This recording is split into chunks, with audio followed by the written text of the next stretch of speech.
Hi and welcome to another Coachbetter World Cup analysis, but this time something slightly different. This time we're going to preview some of the quarterfinal matches. And today we're going to focus on the game this evening between Argentina and the Netherlands. An interesting game for a number of reasons. One of the reasons is because of the difference in how the teams will likely line up in terms of their tactical setup. What we can see now is how the Dutch will probably set up. How we think the Netherlands will set up will be with a goalkeeper, a defensive line of 3, 2 wing-backs, 2 6s in midfield, a 10, and then 2 very mobile and dynamic, what we call wide strikers. Why that's interesting is compared to Argentina, it's a very different setup. Argentina will line up with a goalkeeper, a defensive line with 4, 1 6, 2 offensive 8s, 2 wide players, and a number 10/false 9 in Lionel Messi, who Holland we know will have to deal with. And I think that's how the game will pan out a lot. What we've seen over the course of the tournament so far is the Netherlands in games where they've been against slightly stronger teams have decided to allow them more possession, like they did against the US. And Argentina have been a team that have liked to dominate possession with high pressing and building the game up from the back. So what I think we'll see tonight is Argentina dominating possession and the Netherlands focusing initially on controlling that space between their defensive line and midfield line. Ultimately, creating a tight cage to make sure Argentina's key player, Lionel Messi, won't have the opportunity to receive the ball in between the lines, face forward to then allow him to shoot, dribble or even assist. But the problem the Netherlands may have is that where Argentina have been very effective, particularly on their right side, is overloading that side, either with a midfield player joining in, a fullback overlapping a wide player, or at times even Lionel Messi pulling into that wide half space to create even further overload. So to look out for tonight is we're going to see how will the Netherlands deal with that situation. Because for them, they will see this type of situation a lot.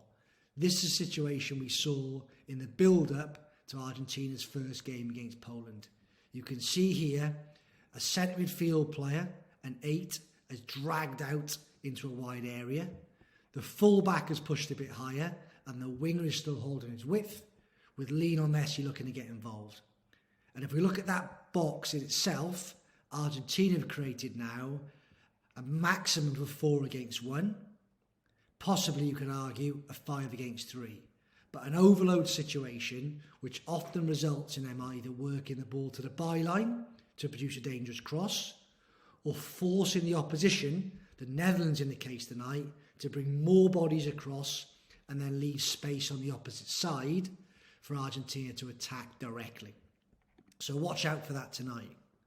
The second side of that coin is that where the Netherlands can be very effective is they're very brave in their defensive phase to keep at least 1, possibly 2, of Depay and Gakpo up the pitch.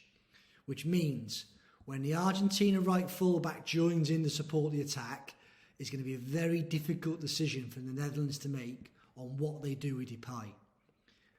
He could go backwards and he could help that situation, or he could pick up that awkward counter-attacking position that if the Netherlands regain the ball, and they've been very effective so far this tournament, they could find him early and create a situation in some space and isolate him against Argentina's arguably weakest defender, Romero.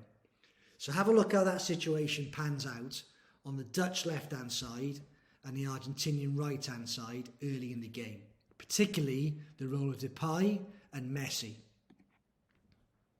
From a Dutch point of view, they've been very effective at working some basic triangles for what we call an up, back and through, or finding the third man in possession.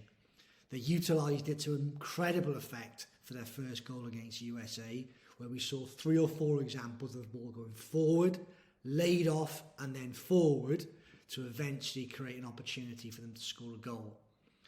What it also creates though is when they get a lot of players around the ball is that it forces the opposition, Argentina in this case, to also bring players around the ball. And this is where that tactical mix-up and match-up comes into effect. Because on the far side now, we can see a situation where Argentina's winger won't really want to go all the way back with either Dumfries or Blind. And what the Netherlands have been very effective at is overloading the far post. So occupying Argentina defenders in the box to allow a free play at the far post, which actually resulted against 2 goals against the USA, who also adopted a 4-3-3 formation.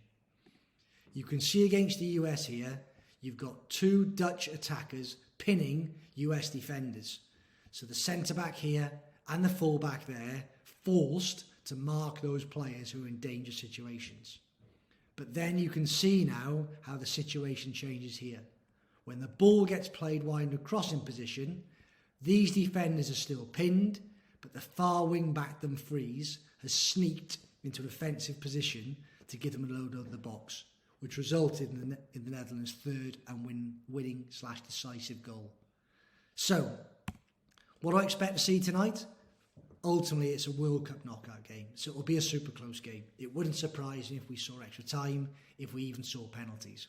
But based on what I've seen in the tournament so far, ultimately, I think this game will come down to how much can the Netherlands control Messi versus how much of an influence can Messi have in the spaces we talked about.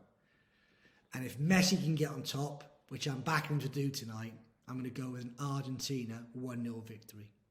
Enjoy the game, and we'll post something tomorrow looking ahead to the England versus France game.